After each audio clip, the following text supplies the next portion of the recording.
What it do, what it do, what it do. It's your boy D Sly coming to you with week 6 reflection. I recorded a long, I don't know how long it was, 16-minute reflection, and I decided to scrap it. It's unnecessary. I see I have this bad habit of explaining things when I don't need to, and I'm doing it again. Anyways, the podcast overall was a success. We had a few objectives that I wanted to meet, to accomplish in the podcast, and I would say I accomplished them. The first objective was recitation. I felt like we needed to bring some things back to life, and overall I would say that was a success. The second objective was to bring people together, and again, that accomplished a lot. I was surprised by some of the people who were brought together. I was surprised by some of the people who weren't brought together too. Some people stayed silent while other people spoke out, and I think that was beautiful.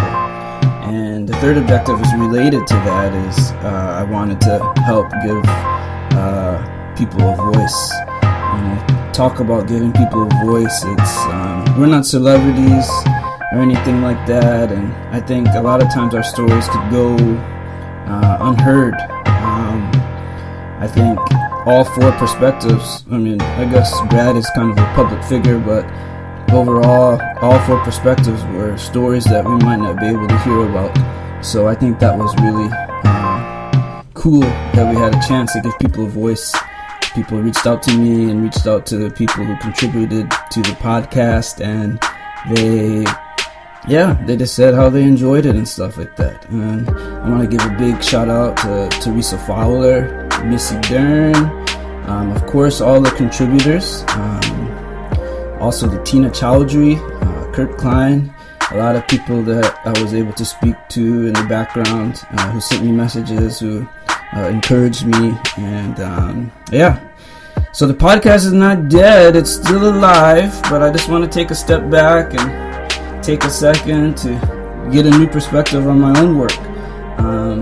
I really have a passion to hear the stories and create and finish the mural that I'm trying to create. I really believe in Saginaw, If anybody asks me, it's Sagnasty. So be on the lookout. I'll get some new updates in the future about the podcast, but for now there's just going to be a brief hiatus, and then we'll be back to you with a new perspective soon. I'm excited for this perspective too, because again, it's something really cool. And excuse all the licking sounds, that's just my puppy Basil. She's cleaning after a nice little walk. She wants to take a nap soon. So anyways, we're all looking at the same thing, right? We're all looking at the same thing. Till next time, I'm out.